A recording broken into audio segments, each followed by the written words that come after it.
Hello friends, target 98 plus के education channel में आप सभी का बहुत बहुत स्वागत है। फ्रेंड्स, जैसा कि आपको पता होगा कि अपने यूट्यूब चैनल पे साइंस क्वेश्चंस की एक स्पेशल सीरीज साइंस एक्सप्रेस के नाम से चलाई जा रही है। यह क्लास प्रतिदिन शाम 5 बजे 5 मिनट के लिए होती है। इसके अंदर हम 10 क्वेश्चंस डिस्कस करते हैं विदाउट एक्सप्लेनेशन के, क्योंकि गाइज 5 मिनट के अंदर एक्सप्लेनेशन देना संभव नहीं होता। अगर कुछ इंपॉर्टेंट पॉइंट होगा तो उसे मैं अवश्य बता दूंगा, लेकिन आपको कोई ज़्यादा प्रॉब्लम हो तो मैं एक थ्योरी की नई क्लासेस शुरू कर दूंगा अगर आप कमेंट करेंगे आप लोग तो। ठीक है गाइज, आज का जो अपना टॉपिक है वो साउंड यानी कि ध्वनि से संबंधित पार्ट 4 है। इससे पहले इसके 3 क्लासेज ऑलरेडी हो चुके हैं। अगर आप उन क्लासेज को नहीं देखे तो साइंस एक्सप्रेस के नाम से अपना प्लेलिस्ट बना हुआ है, वहाँ पे आप जा करके आप सारी क्लासेज को देख सकते हैं। ठीक है, चलिए चलते हैं अपने सेशंस की तरफ आगे बढ़ते हैं। गाइज, इस सेशंस के माध्यम से 10 क्वेश्चन डिस्कस करने वाले हैं। 5 मिनट के अंदर अंदर सेशन में लास्ट तक बने रहिएगा। ठीक है, टारगेट 98 प्लस के एजुकेशन चैनल पे अगर पहली बार विजिट किया तो इसे सब्सक्राइब कर लीजिए और साथ में नोटिफिकेशन बेल पे दबा लीजिएगा। चलिए चलते अपने क्वेश्चंस की तरफ आगे बढ़ते हैं। गाइज, आज का जो अपना पहला क्वेश्चन है, क्वेश्चन नंबर 1 है, एक जैव पद्धति जिसमें पाराश्रव्य ध्वनि का उपयोग किया जाता है, कौन सा है? ठीक है, ऑप्शंस पढ़िएगा, सोनोग्राफी, ईसीजी, ईईजी या फिर एक्सरे। ठीक है गाइज, पराश्रव्य ध्वनि की अगर बात करें तो इसे हम अल्ट्रासोनिक वेव्स बोलते हैं। ठीक है, और दूसरी इसकी फ्रीक्वेंसी की अगर बात करें तो 20,000 हर्ट्ज से ऊपर की जो भी फ्रीक्वेंसी होती है वो पराश्रव्य ध्वनि यानी अल्ट्रासोनिक वेव्स के अंदर आती है। और बात करें इसका राइट आंसर की तो इसका राइट आंसर ए हो जाएगा, यानी कि सोनोग्राफी बोलते हैं। ठीक है, चलिए चलते हैं अगले क्वेश्चन की तरफ। अगला क्वेश्चन से अपना क्वेश्चन नंबर 2 है, वायु के तापमान में परिवर्तन से ध्वनि का निम्नलिखित में से कौन सा गुण प्रभावित होता है? ठीक है, ऑप्शंस पढ़िएगा, तरंगदैर्ध्य, विस्तार, आवृत्ति जिसे फ्रीक्वेंसी बोलते हैं, या फिर तीव्रता। ठीक है फ्रेंड्स, बात करें इसका राइट आंसर की तो इसका राइट आंसर सी हो जाएगा, यानी कि आवृत्ति पे असर पड़ता है। जैसे जैसे मतलब आप देखे होंगे जब टेम्परेचर अधिक होता होगा तो इससे साउंड में परिवर्तन जो भी होता है वो फ्रीक्वेंसी यानी कि आवृत्ति के ऊपर ही निर्भर करता है। ठीक है, मैं थोड़ा सा आपको फ्रीक्वेंसी के बारे में बता दूं। देखिए गाइज, कहीं आपको ये लिखा हुआ मिलेगा कि इसकी फ्रीक्वेंसी मतलब फ्रीक्वेंसी की जो एसआई यूनिट होती है वो हर्ट्ज में मापी जाती है। ठीक है, किसमें? हर्ट्ज में मापी जाती है। अगर किसी चीज़ का 5 हर्ट्ज फ्रीक्वेंसी है तो आप क्या कर सकते हैं, हम उसे यस कह सकते हैं कि वो 1 सेकेंड में 5 साइकिल पूरा कर रही है। जैसे देखिए, एक साइकिल पूरा ऐसे होती है। ठीक है, और अगर 5 हर्ट्ज किसी की फ्रीक्वेंसी है तो ऐसे ऐसे मतलब 5 बार ध्वनि का संचार हो रहा है। ठीक है, और मैं अब जब ध्वनि पढ़ाऊंगा आपको, अगर आप कहेंगे थ्योरी की नया सब्जेक्ट कोई सा लाऊंगा तो उसमें बड़े अच्छे तरीके से सारे एक्सप्लेन कर दूंगा। ठीक है, बिल्कुल आपको समझ में आ जाएंगे सारे चीज़। चलिए चलते हैं अगले क्वेश्चन की तरफ। अगला क्वेश्चन से अपना क्वेश्चन नंबर 3 है, ध्वनि तरंगे डैश में नहीं चल सकती। ठीक है, ऑप्शंस पढ़िएगा, ठोस, द्रव्य, गैस या फिर निर्वात। ठीक है फ्रेंड्स, बात करें इसका राइट आंसर तो इसका राइट आंसर डी हो जाएगा, यानी कि निर्वात, जिसे हम वैक्यूम बोलते हैं। ठीक है, कई जगह वैक्यूम मिला हुआ लिखा हुआ मिल सकता है या फिर ऐसे ही वैक्यूम लिखा हुआ होता है। ठीक है, तो हम वैक्यूम भी याद रख सकते हैं और इसका राइट आंसर डी हो जाएगा, यानी कि वैक्यूम में जो ध्वनि है वो संचार नहीं करती है, ट्रेवल नहीं करती है। क्योंकि गाइज आपको पता होगा कि ध्वनि जो ट्रेवल करती है वो मॉलिक्यूल के माध्यम से, जो भी पार्टिकल होते हैं ना उसी में वाइब्रेट करने के माध्यम से ही मतलब वो प्रोपोगेट करती है, जो ध्वनि करती है वो। ठीक है, और जो निर्वात या वैक्यूम होते हैं उसमें कोई भी पार्टिकल यानी मॉलिक्यूल नहीं होते हैं, इस वजह से इसमें ट्रेवल नहीं करती है। ठीक है, चलिए चलते हैं अगले क्वेश्चन की तरफ। अगला क्वेश्चन से अपना, रडार की कार्यप्रणाली निम्न सिद्धांतों पर आधारित होती है।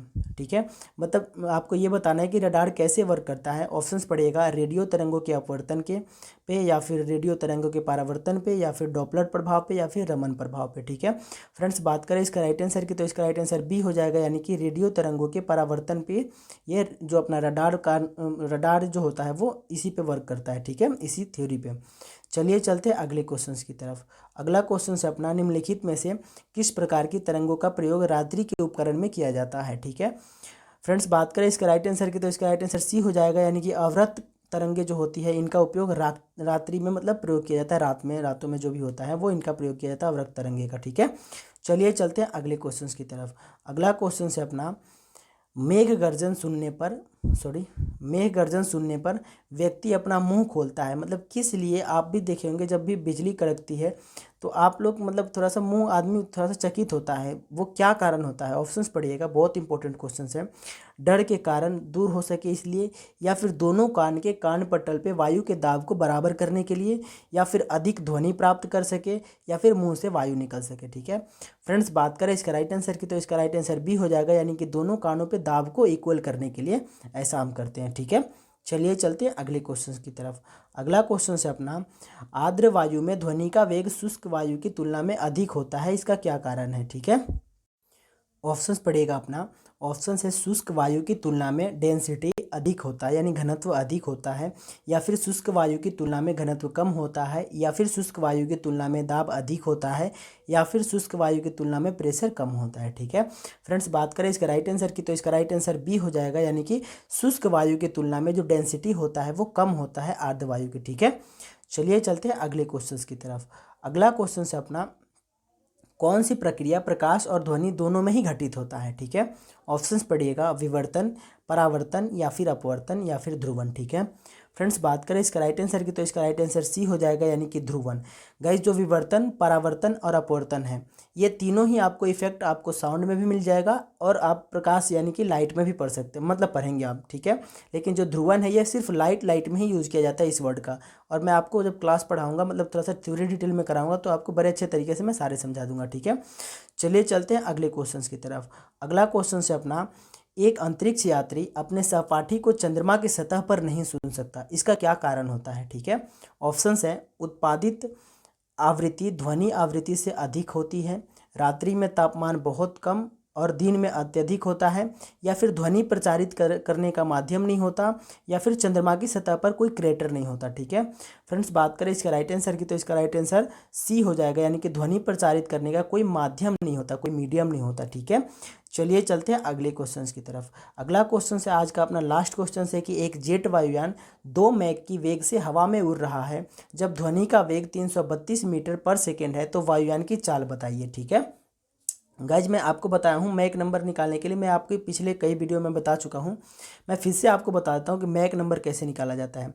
तो मैक से जो वायुयान की गति होती है उसकी मापा जाता है, और जो ऑब्जेक्ट की स्पीड होती है, और उसके अपॉन में साउंड की स्पीड हम लेते हैं। ठीक है, साउंड की स्पीड और ऑब्जेक्ट की स्पीड का जो अनुपात आता है, रेशियो आता है, वही मैक नंबर बोला जाता है। ठीक है फ्रेंड्स, बात करें इसका राइट आंसर की तो इसका राइट आंसर डी हो जाएगा, यानी कि 664 मीटर पर सेकेंड। ठीक है, क्या होगा, 664 मीटर पर सेकेंड। तो thank you so much guys, आज हमने क्वेश्चंस ऑफ द डे और आज आंसर ऑफ द डे मैंने नहीं लिया, थोड़ा सा टाइपिंग मिस्टेक हो गया है। अगले क्वेश्चंस के माध्यम से जो पिछला अपना आंसर ऑफ द डे था उसे मैं डिस्कस कर लूँगा, कोई दिक्कत की बात नहीं है। ठीक है गाइज, अगर आपको ये सेशन अच्छा लगा हो तो आप इसे शेयर अवश्य कीजिएगा। अगर आपको हमारी इसकी PDF या फिर स्टडी मटेरियल चाहिए तो हमारे टेलीग्राम ग्रुप टारगेट 98+ से जुड़ सकते हैं। ठीक है, तो thank you so much guys, bye bye, मिलते हैं आपसे अगले किसी सेशंस के माध्यम से। तब तक के लिए पढ़ाई कीजिए, अच्छे से रहिए।